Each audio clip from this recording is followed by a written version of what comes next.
Oh, old school gamer 1971 back with yet another opinion. Before I begin, a special shout out to Millie Ann Lloyd. Also, if you like what you hear, like, subscribe or comment, or do all three to make my day. Our first topic today is fan or fanboy. I myself only own pretty much PlayStation products right now. I also have only really had PlayStation for a good while now, having owned all their consoles. So, am I a fanboy?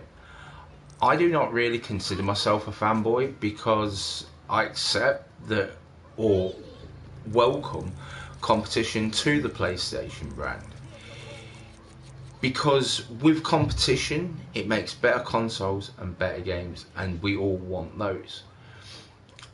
Fanboys like talking about how their console is more superior, and whilst it can get heated, I will say that it is needed because it generates a buzz, and that buzz will make people go out and check the internet, check out maybe games or consoles that they would not normally do so. So really, even though it is a little bit of, it can get very insulting on the internet sometimes, it is needed to generate a buzz. I think you need both fans and fanboys, but I think it is possible to own only one console. I myself don't own a second console because I don't have time. I devote all my time to my PlayStation and playing games upon that. I would not have time for another console. I don't really travel anywhere, so the Switch becomes a null point. There's nothing really on the Xbox that appeals to me as a whole, so I'm happy with the exclusives I've got. Nintendo have their exclusives, but I think sometimes a fanboy does what he does because he has to justify his purchase, what almost feels like to the world.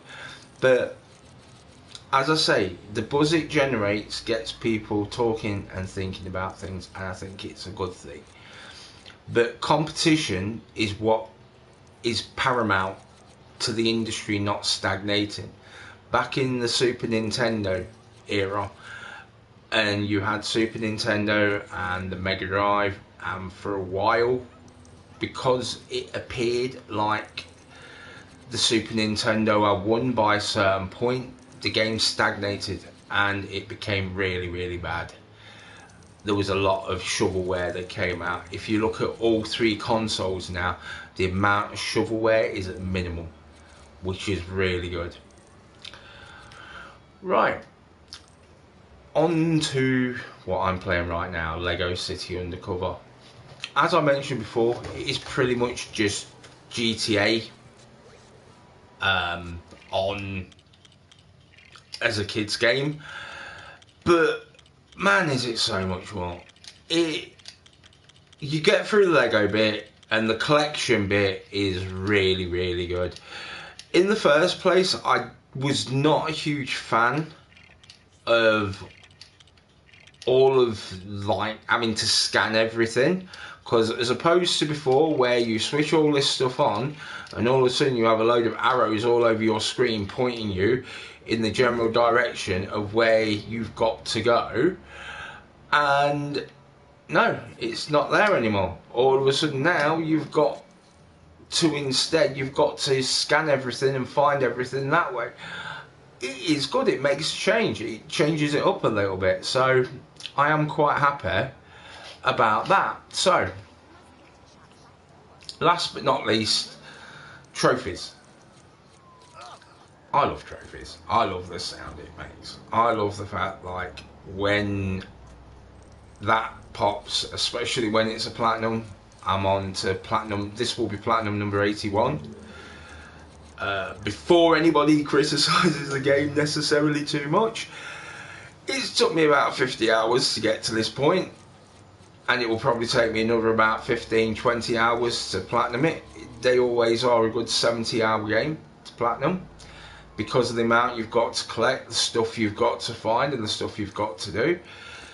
So, but we can thank Microsoft for that, because really they were the ones who done achievements first. But it is a bit sneaky in a way, and the main reason why it's a bit sneaky is because if you think about it, if you've got 80 platinums, are you really going to be considering changing your platform? Because I don't think you are. If you've done, like, if you're invested in a console, I think it keeps you invested, especially if you are a person that enjoys the whole thing of getting the trophies and platinum in the game. Anyway, on to one last little thing that I seen the other day, and it's beginning to make me wonder. We appear to be clustering a lot of games to the same day as releasing. Death Stranding, Last of Us 2. I cannot see a really good reason to have two of the biggest exclusives come out in the same month, unless maybe they're going to announce something else around that time, and those games might become launch titles, because I believe that it could be that either TGS this year maybe, or at the PlayStation Experience they might announce that in February they will announce or formally announce the PlayStation 5. I know that's a long shot, but if it happens, I called it. So, but I do think that it's a bit weird that they're clustering them so close together. I would have thought at least a month apart, at least. And otherwise you're swamping the market, and yeah, you've got that share, but it would not necessarily be good, because you are then becoming your own competition.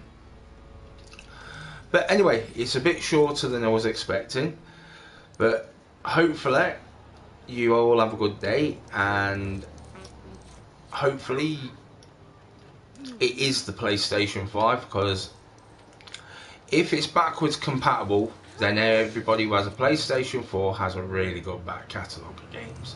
And I, for one, have a massive backload of games I want to platinum. But anyway, have a good day, one and all. Thanks for listening. Comment if you agree or disagree. Enjoy your day. Old School Gamer signing off. Bye Millie. Bye Lloyd.